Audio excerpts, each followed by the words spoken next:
Good morning, everyone, and welcome to our Bible study class on a very cold morning in Plainfield, New Jersey, the United States of America. And we are recording from the Plainfield Christian Science Church Independent. We welcome you all, and it is March 4th, 2017. Today, our moderator is Betty from California. Go ahead, Betty. Good morning. Can you hear me okay? Yes. Good. The reading for this morning is, "The Spirit of Truth is the lever which elevates mankind. I have neither the time nor the inclination to be continually pursuing a lie, the evil one, or the one evil. Therefore, I ask the help of others in this matter, and I ask that according to the Scriptures, my students reprove, rebuke, and exhort. A lie left to itself is not so soon destroyed as it is with the help of truth-telling. Truth never falters nor fails. It is our faith that fails." It is from Miscellany by Mary Baker Eddy on page 130. Thank you. Very appropriate. Very good. Our topic, when first you practice to deceive. The readings were from Acts 1 through 16. And question number 1, where and when does this story take place? What is happening just prior to this story? And that would be from Acts 32 to 37. I'd actually like someone to read that.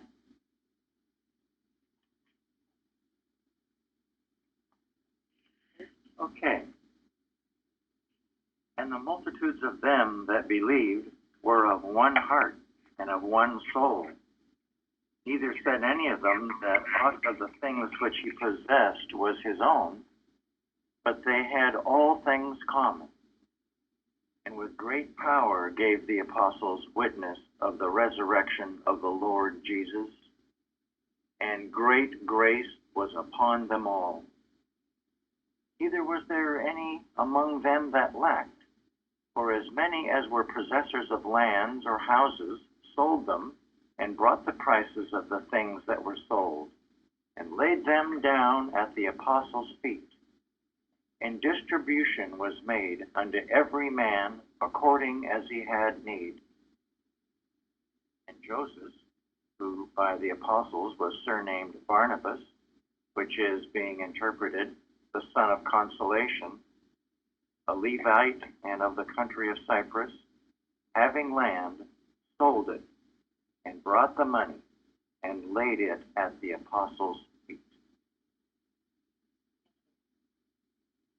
Okay, now comment.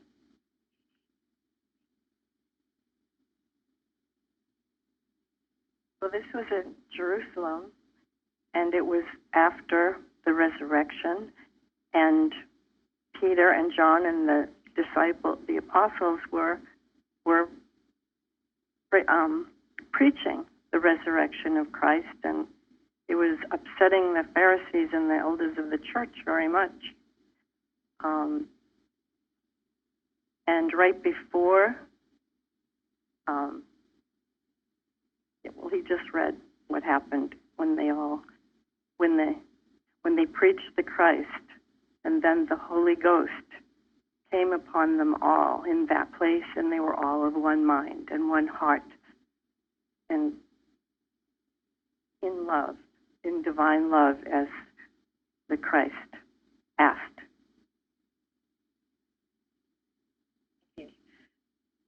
Peter and John had just healed the lame man. Yeah, and there were 5,000 people who were witness, and they were, it was very upsetting to the Sadducees and Pharisees. All these people who wanted to hear about the Christ, and so there was a problem. Yeah, because the memory of Jesus' crucifixion, resurrection, and ascension was fresh in the minds of a lot of people. It had just happened.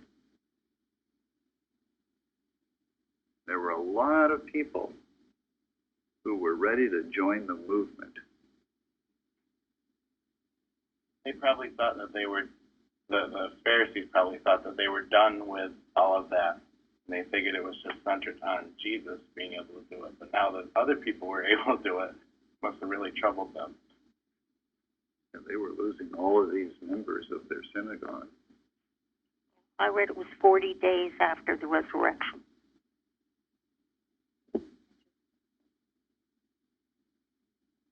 So I was wondering myself, you know, why was it they were pooling all their resources?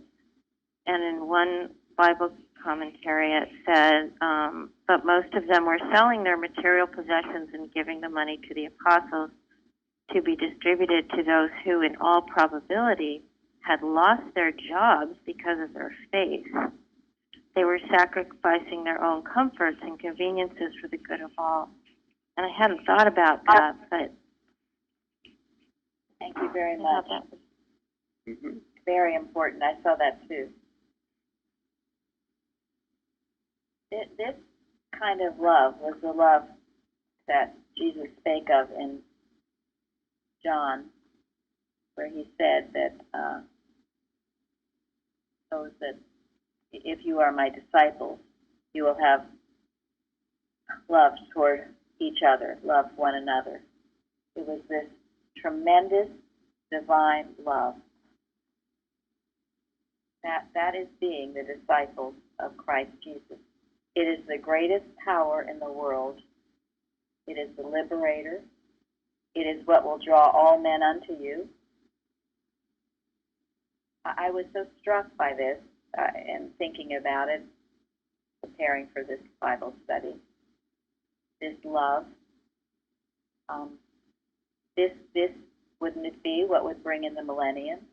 Wouldn't this be what is the answer to all the troubles?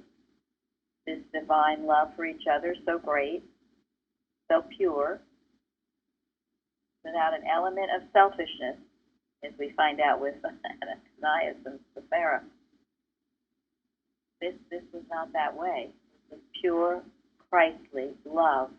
And I'm sure it was in the tremendous sense after the resurrection and being with the Lord, seeing that he had not died. He endured 3 days in the tomb with all of those serious wounds. It had not killed him. So, I ask each of us today to ask ourselves, how more can we love? How can we have this divine love? In what ways can we do it? And again, we're learning the difference between the do-goody sense of love and this divine love. Because there's no greater thing to do than this. And no greater thing will result of it. I should have brought in, I don't know if anyone can find it for me, but in Prose Works where Mrs. Eddy talks about being of one mind and of one accord, it would bring in this tremendous influx. And that it would also handle the animal magnetism that would be trying to work. Because when you are in one mind and one accord, you will handle the animal magnetism that would try to work. It is a power that the human mind cannot comprehend. It has no comprehension of it. And if it sees it, it fears it and hates it and would try to destroy it.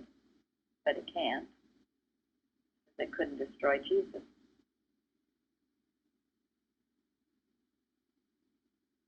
Think of what can be accomplished with this. I was talking to Gary about it early this morning because I couldn't sleep. And how in our heyday, so to speak, here, we had what we call church houses. There was somewhat of a sense of this going on where we all, every Saturday, we all went to the houses and worked and cleaned and scrubbed and painted and made apartments ready for people to come to Plainfield to live. And everybody contributed. Everyone contributed of their time, their money. We had 4. They were beautiful Victorian homes in Plainfield that the church, with their own blood, sweat, and tears, fixed them, made beautiful apartments. I mean, apartments beautiful enough to be in better homes and gardens. Anyone who lived there had a lovely place, and all furnished with everything they could possibly want or need. I don't know if Mrs. Evans thought about this or intended it to be this way, and it was only partially in this way, but it was, I think, to some degree, an attempt, a striving to have that oneness. We used to talk about it all the time, our oneness, our unity, our togetherness. It's why we did the watches. All that, those work parties, we were together, working together in a way that it was extraordinary. And I know that it was one reason why the organization was unable to defeat us. And it still, it remains in the teaching. Nothing can defeat it, the pure Christ. I don't know if anyone wants to comment on any of that. But, going to say about this passage here in Acts, I think this is the most precious picture of what Mary said, a glimpse at the millennium, spiritual unity, spiritual at oneness. I think there might be in the whole Bible, this description is just sacred. And think about this, thousands of people or whoever it was, they weren't taught how to behave. It just came about naturally. It says that the apostles gave them the instruction of the resurrection. And what happened? They were all united, and it just came about naturally. But people were healed. Mrs. Evans, was quite a healer and a good teacher, and people were attracted. Their lives were changed, and they recognized the science as something totally above every other human need or human condition. People moved here. They dropped a lot. Some people dropped everything. Some people didn't have much to drop, so it was, it's fairly easy when they saw how powerful this science really is. And they wanted to be part of it. And so people gave what they could, and people received what they needed. And in that giving and receiving, huge amount was accomplished. Huge amount of good was accomplished. And still is today. I read that, I thought this was beautiful. The believers had their hearts knit together in holy love and enlarged their charity work. And that goes along with fixing up the houses and doing for each other. Yes.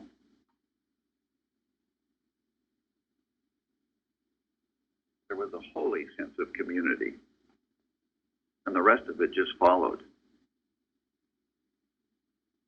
And also of the right sense of family. I mean, I was saying to Gary today how much I love everybody here. I truly like my family. I just love you all. And what unites us is this purpose, this mission. And when if anyone loses that, we lose each other too. I mean, that we see it happen in people who leave this, then I have no contact with them anymore because they're just on a different train ride. But together, there is such a sense of love like none I've ever felt. It's quite tremendous. So it continues. It continues in a different way, but it continues. And I'm not saying, I don't know how much we were truly like this time after the resurrection, but it's somewhat like it. I believe that much. So when you think of when Mrs. Eddy first started healing and teaching, people sold and gave up a lot to join her in establishing this mission. And then you think of all the churches that were built, people contributing, their life savings to their churches. I mean, there was a huge number of churches built in the first few years of the movement.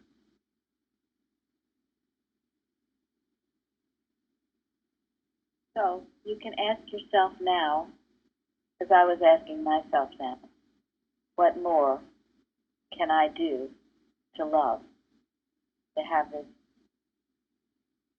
unself love for the brethren? Because this is what will attract, this is what will heal, and my goodness, doing it in unity. So tell me, I mean, we talk about it, but tell me what you think are things that you can do.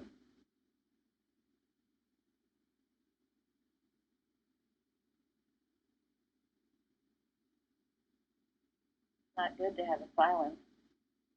May I heard something on the television about, they were talking about Lent, and I guess they got an email from someone who said, for Lent, I'm going to do one act of kindness, just a random act, that we've heard of random act of kindness, but they were going to try to do one random act of kindness every day during this time. And I thought that was just so good. Well, that is. And that actually was something that was required of us in a way, too. We were asked to do something anonymous every day for someone else, with no regard of anything returning, just to do something loving. It's interesting. I heard something, a biography of Ruth Bader Ginsburg, and she said that one thing she does every day is to say, what kindness have I done to someone today? Yes, that's along the same line. I think part of the love that you're talking about is seeing people correctly. And I say it all the time, how Jesus in science saw that perfect man, because it's so easy to be pulled off to see somebody who's sick or complaining. And to keep our minds straight, as taught here, is so very important. Thank you, Shardy. Yes. Now you're getting somewhere. Because this is the metaphysical part that we can all do. Random acts of kindness can be human do-goody, and they usually are. So think about your random acts of kindness. Are they God-directed? Are you seeing somebody as God's child? Are you literally helping them see God, be closer to God? Or are you seeing them as a poor mortal that needs your help? And that is where so many and so much has gone off kilter, because, and Eustace speaks to that directly, that you are not helping those that you are seeing as a poor mortal that you need to help. It's only in divine science that you can truly help. So thank you. That's a good correction to veer it in the right places. And what Shardy brought in is the metaphysical part of it. But it must be done. Mrs. Evans, I was thinking about this too, she would surround herself with right thinkers because she needed them to see her correctly. If you saw her humanly, and you saw her as just this poor mortal or this struggling mortal or this whatever, she felt it, and it brought her down, and it would bring everything down. So it is with all of us. We have a duty to each other to see each other correctly, to see our church correctly. If you see this church as some human thing that's just, slogging around, well, thanks a lot. You have to see it as the divine idea that it is. We have to see each other as the divine idea that it is. We must see our nation as the divine idea that it is.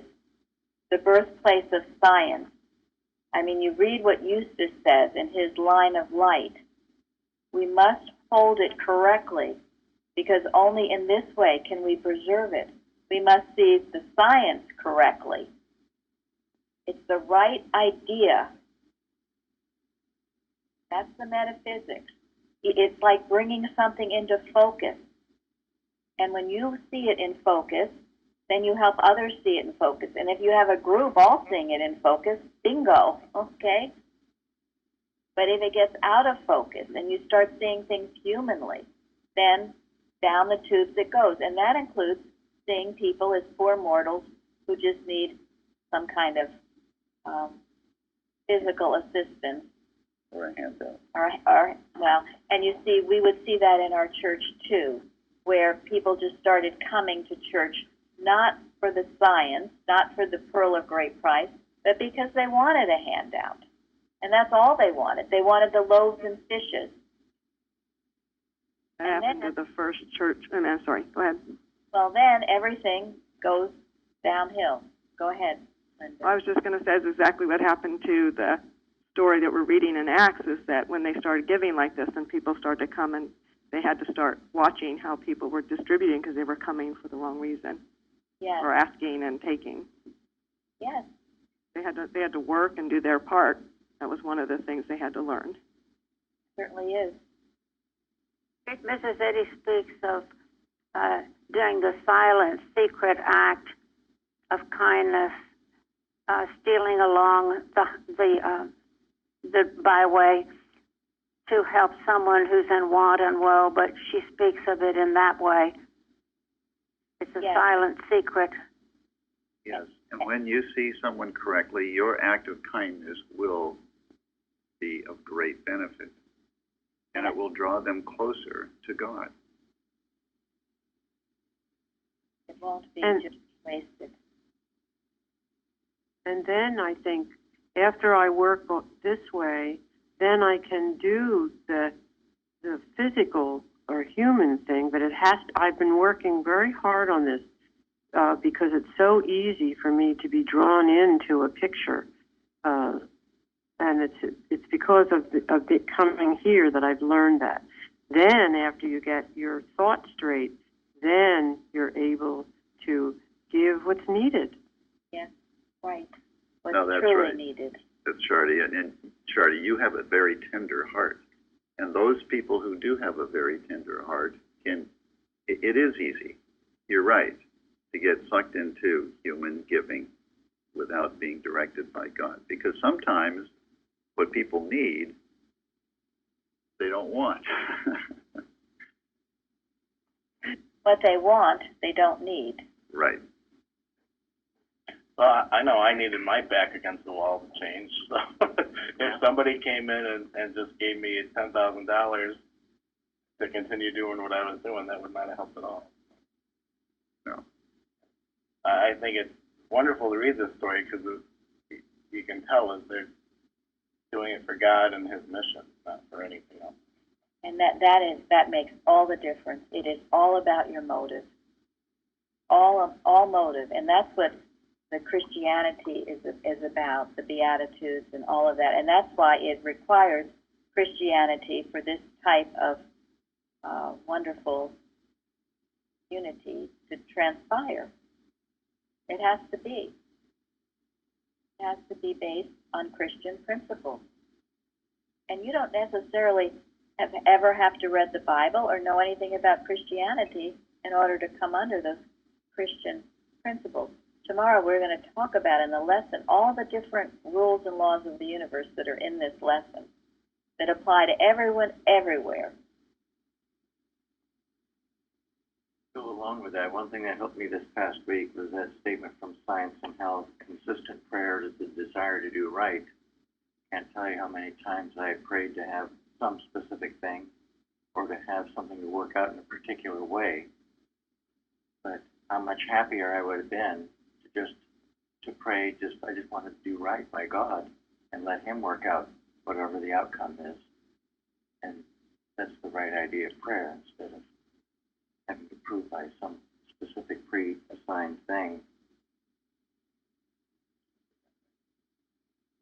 You know, so much is done in this church. It is the deeds done in secret. No one ever knows about it. So much. So many of you are just quietly doing things, the deed done in secret, inspired by the Father to help in this scientific way. Now, there are other ways, there are many ways, and you should have it at the tip of your tongue. Certainly our unity watches, any of our watching. Mrs. Eddy says, whatever holds human thought in line with unself love receives directly the divine power. This is a form of loving your brethren. If you don't have time for it, you don't have time to love your brethren. That's what you're saying. Because when you get in your closet and you pray for something other than yourself, that's exactly what you're doing, and you are holding the correct mental concept of whatever situation is coming to you to pray about, to watch about. That's one way. These are main essential points of this church. And then, of course, there are many other ways when you write on the forum, when you get out of yourself, when you give a testimony, when you do these Bible studies, roundtables, when you're praying to give to the brethren, and whether you are here in Plainfield or not. You decide how much you want to do. You decide whether you do much, little, in between. I have the quote you wanted. Thank you. It's actually interesting enough from Ways That Are Vain. It talks about how to handle endomagnetism. The question is often asked, why is there so much dissension among mental practitioners? We answer, because they do not practice in strict accordance with the teaching of Christian Science mind healing. If they did, there would be unity of action, being like the disciples of old, with one accord in one place. They would receive a spiritual influx impossible under other conditions, and so would recognize and resist the animal magnetism by which they are being deceived and misled. Thank you. That is a very important statement by Mrs. Eddy, and I hope that you have a Bible, a Science and Health, and a prose work in which it is well marked with these statements so you can refer to and think about. And you think about it. Even when she was here, we talked about that Augustus Stetson business. Right away, the quarreling, the fighting that went on. I mean, it wasn't maintained in the early Christian Science movement. Somewhere I read, Mrs. Eddy said, when my students or when Christian scientists truly love each other, there will be no need for church. Probably a paraphrase, but that's the gist of it. Think about it. So, Gives you some idea as to what the purpose of the church is, isn't it? Doesn't it? So one of the purposes is for us to learn how to love one another, for God's sake. Yes, and you can't do that, can you, when you're sitting in your ivory tower by yourself all the time. There's times, and we've talked about that, where you need to be quiet and be definitely, you have to have that quiet time to pray and study. But there are other times when we need to co-elbow, and whether, it's working in church or business or other ways in which you learn how can you love God if you don't love your fellow man.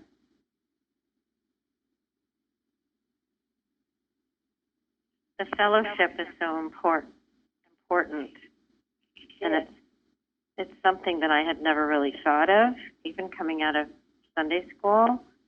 I thought that I could do it on my own because I couldn't find a church that I really felt attracted to, and I thought, I can just do it on my own. I'm good. I can do this. Well, that was like the biggest pipe dream. Yeah, I'll second that. I thought the same thing. And this was a wonderful experience to come in here and experience true fellowship. Yeah. And all of you, when you work with each other, whether you're proofing or you have, I know most of you are not right here, but you have interactions with people, and You learn in that way. Someone once, wanted us to have a chat room. Well, that's the last thing we'll ever have is a chat room. We don't have chat rooms. We don't chat. Period, we don't. We find each other in this work and in God. That's how we find each other. That's how we establish our friendships, our relationships. It's in this mission. That's the only way. God in the middle of it. That is the fellowship. Yes. And nothing else is fellowship. No. And it's, yeah, and it's something to appreciate and to work for, to maintain. Well, that's you can't it. Just take it for granted. It has to be maintained, and the maintenance part is harder than the coming upon it and thinking, oh, how isn't this wonderful? It's week after week, month after month, year after year. It's amazing to me that someone called from Europe and did mention, the sense of true brotherhood that he felt listening to, the services and things like that. It really impressed me that, wow, so it can be felt elsewhere, even if people are not here. Thank you, Florence. And the other thing about love, I'll say this because I may have to be mute again. Sharon wrote something on the forum one time. It was so beautiful that even now, we all watch out for anybody being mesmerized and try to correct them or, pull them back. And I think this is something I never saw anywhere else. We do all the loving things, the easiest things, but I never saw somebody really lovingly correcting anything. And that's a big, big thing here in this fellowship. It is. It has to be. And when it's in our rule for motives and acts, exactly. You're so, and a lot of people just glance right over it.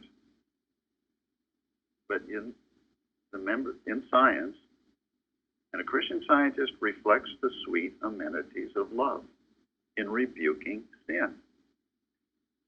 You can't rebuke sin and help your brother.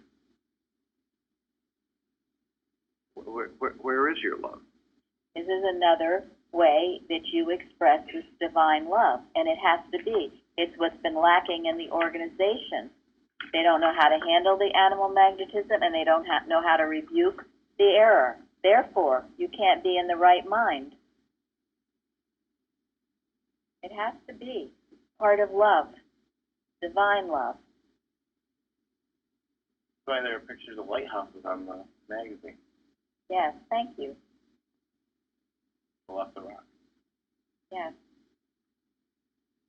And you get where you know when you're feeling in that right mind because you feel a sense of peace and power and joy that you don't have when you're in the wrong mind.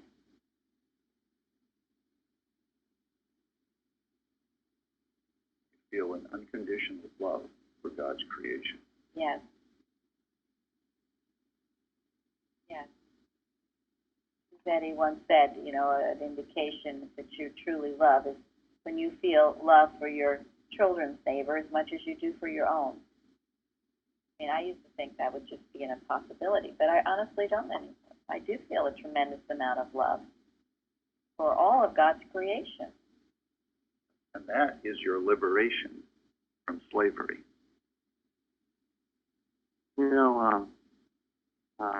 This sense of love and how we are as church members is really, really important.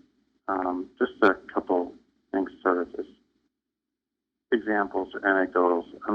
I went to my sister's church like over a year ago. A very, very Bible-based church.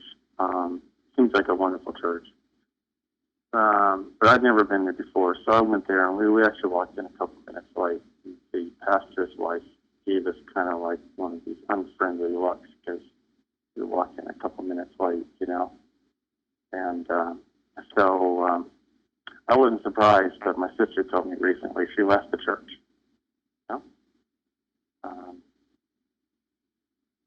And, you know, it's not even whether it's a Bible-based church or not. I took my stepdad to his church recently, an Episcopal church. So quite the opposite, you know. And so here he is. He's 104, and he's walking up steps. He has to walk up a whole bunch of steps to get into the church, and then walk down when he leaves and everything. And not many people that age are even going to church, you know. And Absolutely. very few people came up and talked to him. It was very weird. That is Very, yeah. very weird. Unconscionable. I mean, and this is a church he's gone to for many, many years. I mean, almost decades, you know. And he's an outgoing guy, so it has nothing to do with his personality. It was just really weird. I mean, he goes because that's what he believes he wants. You know, he really believes in, you know, God and going to church and all that. But I tell you, if I was him, I'm not sure I would stay, you know. Well, he goes to give, Tom, and that's a great story. That is. He goes to give. Good for him. That's why he's around at 104, Yes. because he's a giver. Quite, but you know, we've heard the science churches are notorious for not being friendly, and that was Well, I one have to say they're worse. of their words. Okay, they're worse. Yeah. Anything I described is they're better than what I've seen in CF churches. I mean, I don't. I mean, it's just awful. Well, we take it as a lesson. And one thing we've learned here in the foyer, that we look out for our brothers. We look and see if anyone's standing alone, has no one to talk to. We shepherd, we watch, we love, we pray after church if the service isn't over. And this is a good rule to keep with you everywhere in your life, wherever you are. You look for those who might be alone or hurt or feeling, you know, you can just feel their loneliness and seek them out and express love to them. And we're not full of ourselves or bragging about what we've done or telling other people all our problems. We are in the foyer to bless each other. And in blessing each other, we become blessed. And it's a very strange thing because this is another thing. This is, I mean, and I guess there are exceptions to this, but most people in science churches, the ones I knew, after church, everybody just ran out the door because you didn't want to be personal or something. But there was no love expressed. You didn't know who was who, or it would be very cliquey, and they'd be all grouping together, and maybe you didn't know anybody. I've been to science churches, too. I went for the very first time, and no one even said hello to me. I felt that way at the mother church, for heaven's sake. Not much fellowship there. No. Well, Everybody was staring up at the ceiling. many, many years ago, I took my girlfriend to a CS church, and she'd never been to one before, so first time. And this was after the service, and yeah, no one came up to us, you know. And there was a senator there who was a Christian Zionist, and she was watching how everybody just went up to him and fawned all over him, and this, like, you know, it seems like a kind of a scene, you know, because a celebrity was here, you know. And so she made a remark just to me, you know, about how fake it kind of seemed to be, you know. And some woman overheard her say that to me, and she came up and started showing out my girlfriend. Oh, my gosh. Great. Oh, So great. I never took her to CF church again, ever. That was I know. How can you blame anybody? Honestly. But really, that kind of thing going on all the time In the name of in the Christianity. name of Christian Science. And But see how they treated my girlfriend, but how did they treat the senator, the U.S. senator, who's a Christian Zionist, you know? Such a that's contrast. the opposite of what real science is. right, that's what the Pharisees and the Sadducees were all about. Yes, it was. This is why we have Bible studies. Who else is trying to speak?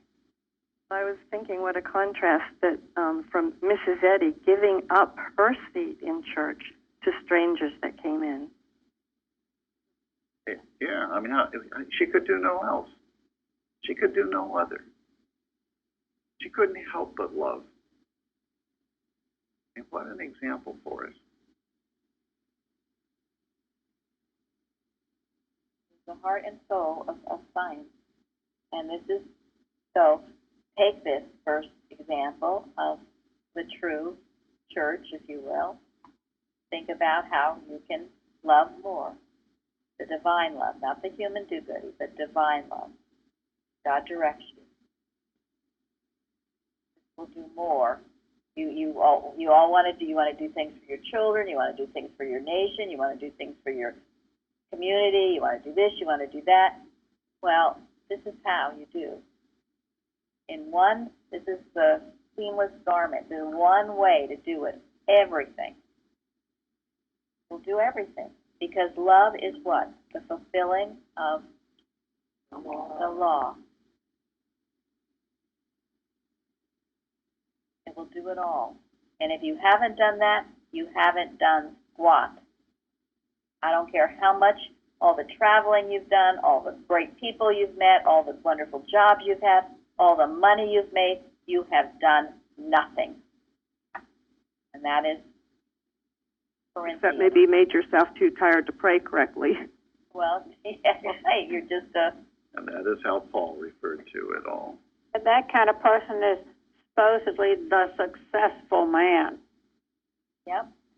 What Gary spoke to on Wednesday. Yep.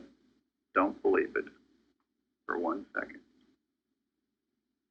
So, at the end of the day, you can ask yourself, how much have you loved? Finally loved. Feed my sheep. That is the only measure of success. So now we will go to the other side of this coin. Number 2.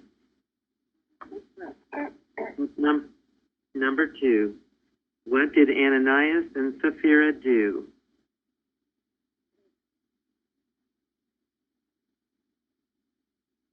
Held back the price. Held back the price. What were they trying to do? Copy what they had seen others have done. Yes. It didn't really come from their heart. It came from their desire to be recognized and want to copy. Somebody else got recognized and praised. Yes. Well, they were not wholehearted, and they were putting some back in case things didn't go all right. Yes. They were being dishonest. Yes. Not only did they lie to the people, they lied to God. Yes. Well, they wanted to join this group. They thought this group was really cool. I mean, here they were healing the sick, raising the dead, attracting all kinds of interest, and freeing people from a whole lot of their problems. They thought that that was pretty cool. So they wanted to join. But were they really ready to join? Was their heart really ready to join? Were they unselfish? No. Oh, they were still kind of selfish, weren't they? Thinking too about how the apostles had already seen how money had affected Judas, so they probably had a real no tolerance view of that too. So strike it out immediately. They didn't have the faith. Yes. They did not have the faith. They didn't trust God. Thought they'd keep the money for themselves. And so then, because they didn't have it, then they were dishonest about it. And that's why, better to say where you're coming from than to be dishonest. Try to be something you are not. Have you ever? So I read, yeah. Have you ever seen someone come into Christian Science, come to the church, profess how wonderful it is, and yet hold back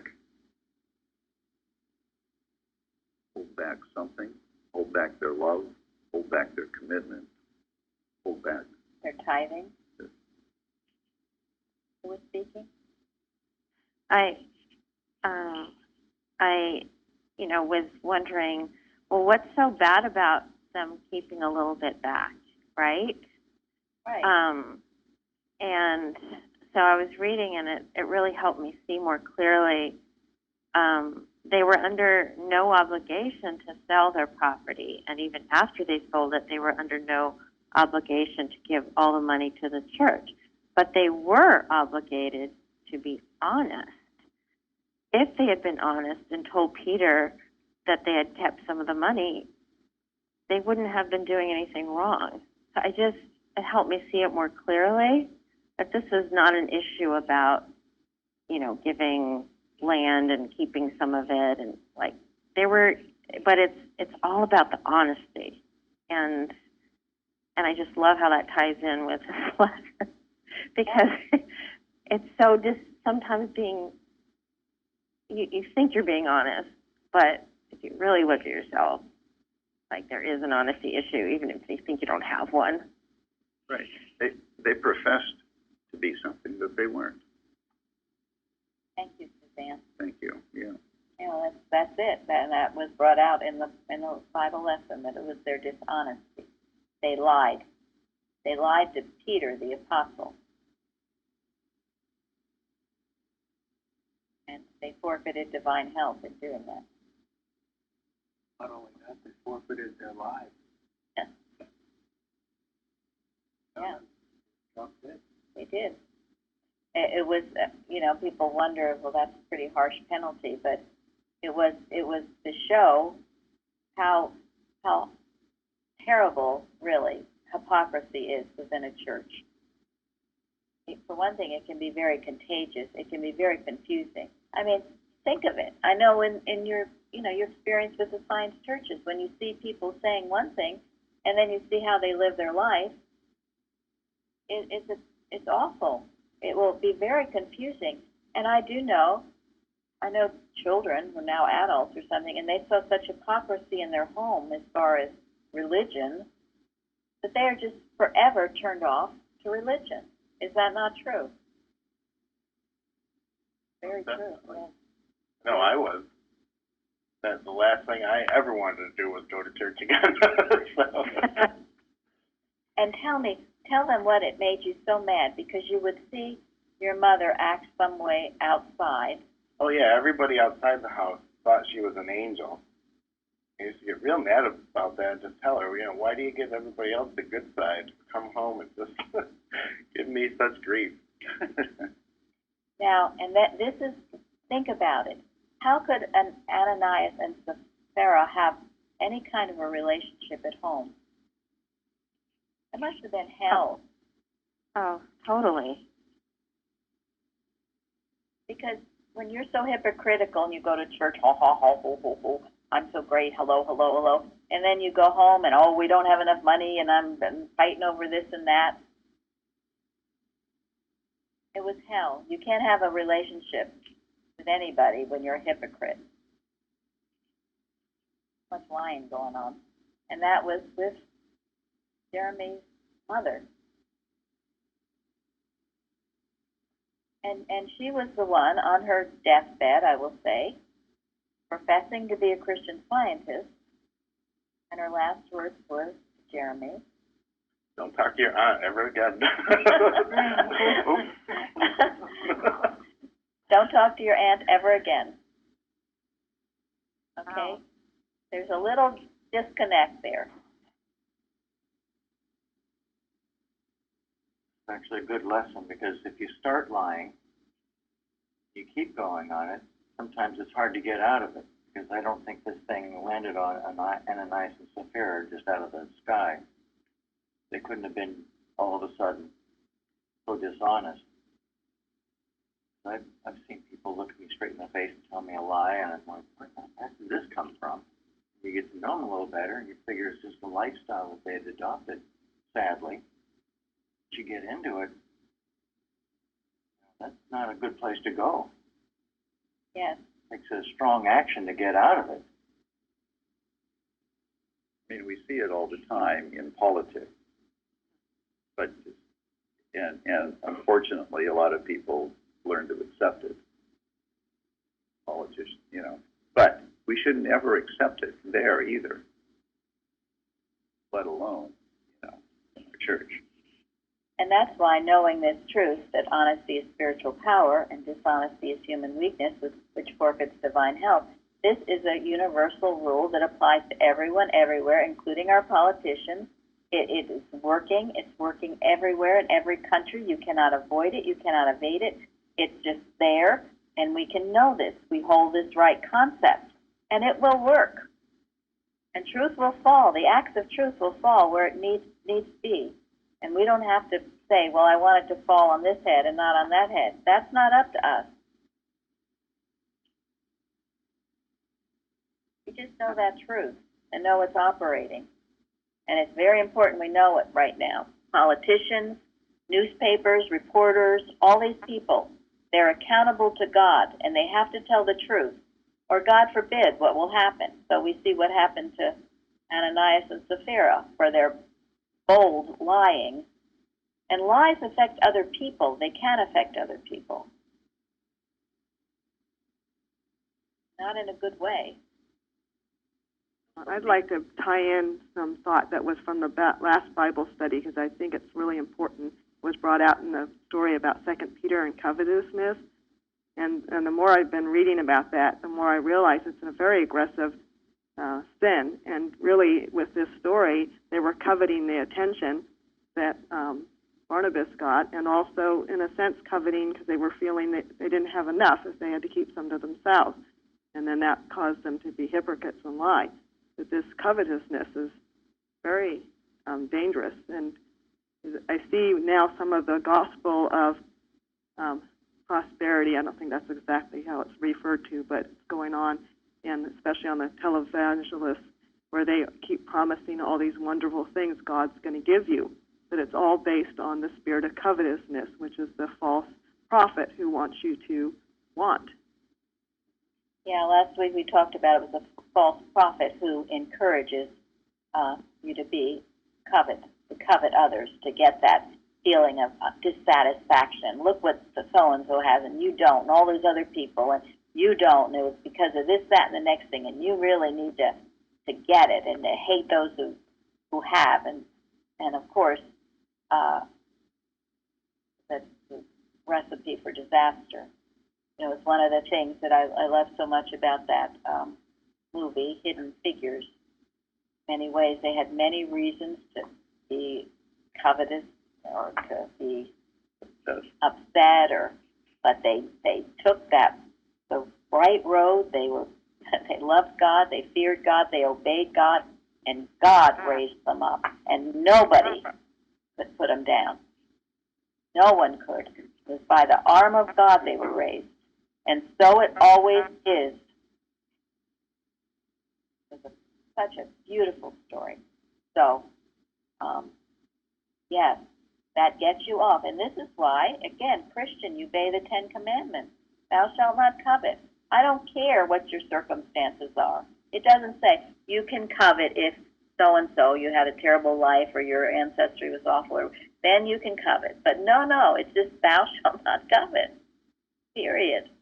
No wiggle room. Thou shalt not steal. All of the commandments. And then, of course, the attitude, which is dealing with your heart, your motive, most important. So thank you, Linda. Anybody else?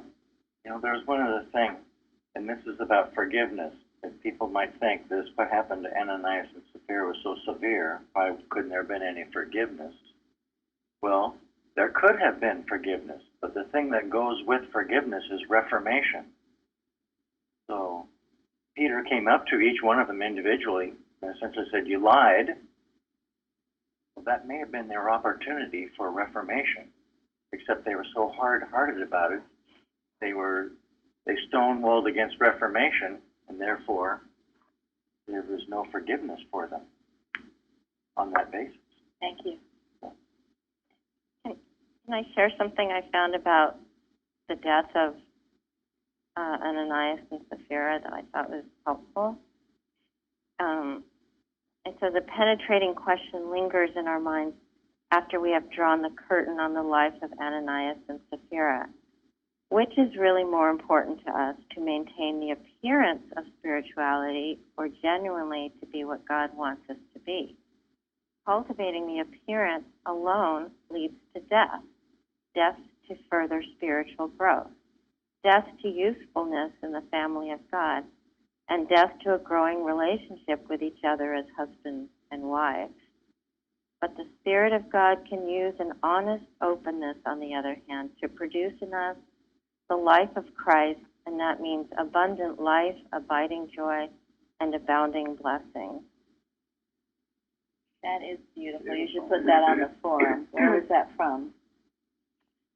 I'll have to, may have been like Bible.org or something. I'll have to find it again. But I just thought that was so helpful.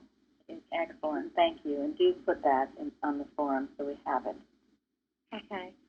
And that is the form of thou shalt not kill. You see, there are many ways of killing. You kill yourself by that, by your deceitfulness, your covetousness. You kill your growth in truth.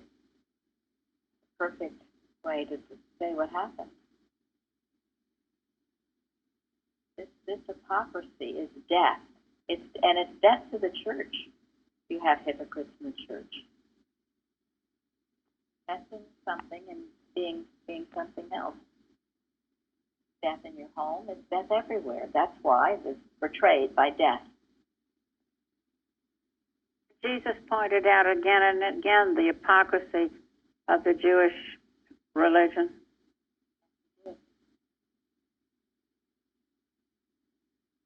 And it was interesting, too, that Peter knew. Peter knew they were lying. He knew it. How did he know it? Looked in their eyes, and it was clear as day. Yes. Because of his spiritual sense, because he was so highly spiritual. Right. He was Christ's right hand. And we should have that same. And then you will judge righteous judgment. Sometimes, people will wonder, well, why did you think that? Or what was that all about? It's because you just know, because of your spiritual sense. Maybe you will know someone is totally dishonest, even though they're pretending to be something else. This is the only way we will survive these latter times, is having that spiritual sense to know just that. Because, as we talked about last week, there are these false prophets, and they're wolves in sheep's clothing, and that they're going to look like sheep, but they are wolves. Only your spiritual sense will know it. And that's why sometimes you'll disagree with someone. They'll say, oh, that person, they're really nice. They're so nice. Look how nice they are. And you'll say, Children, you rarely can fool a child because of their innocence. They know.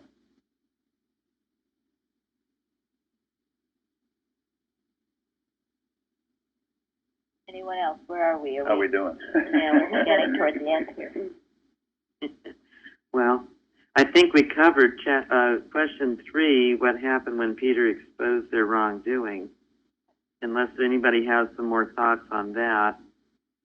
And we could go to question 4. We could kind of do them both together. What effect did this incident have on the church? Well, and I think what Suzanne read about this idea of death, because that explains the death. It's the death of that corrupt thinking. It is a death. So, yes, okay, so. Yeah, all Peter did was expose the lie. Yeah. And their own deceit is what took them out. An era uncovered is 2/3 destroyed, and then what? The remaining third destroyed itself. Yes, it does, and that's what happened to them. Era was destroyed, and the era destroyed itself. And because they clung to that era, they seemed to be destroyed as well. And his wife had a chance to tell the truth, and she didn't either. So she went with him. Okay, the effect on the church. It brought the fear of God into the church. Yeah. The Bible says What does that mean? They had to search their own souls. Where did I go wrong? It could happen to me too. Right. It gave everybody a great respect for honesty, didn't it? Don't lie after that. What was that, Heidi? I said, after that, I'm sure nobody told a lie Right. ever again. Clean things up. But you see, how long does all that last, and how much hypocrisy does enter the church? And that's why a lot of people have issues with churches, because of that hypocrisy. I mean, if Jeremy hadn't found us, he would have been turned off forever to religion, as there many youths are. They think they're hypocritical. They think church is anti this and anti that, and to some degree, some of them have good points. So that's where we do search our hearts and make sure we're not. Because we can't be concerned about everybody else and everything else. We can only be concerned about ourselves. I feel like our Christian brethren really need our watch and prayers because they're really under attack. And then they're becoming to animal magnetism they don't know how to handle. Thank you. Maybe you can think about a watch for that. After this uncovering and this fear, which really was respecting and loving God more, the apostles went on and they never stopped preaching, and they had huge healings. So out of this disaster came wonderful healings, and the word being spread even more. Yes. Yes, and that's how you make lemonade out of a lemon. Whatever comes your way, when you're truly dedicated to serving the Father, can only bless. Well, and it also firmed up the commitment of a lot of people who saw this. You know, think about it. Can you be lukewarm about Christianity? Can you be lukewarm about this science? It doesn't work. You can't have one foot in and dabble with it and live a different kind of life. It reminds me of what is Mrs. Eddy's requirement for church membership? We put it on our application.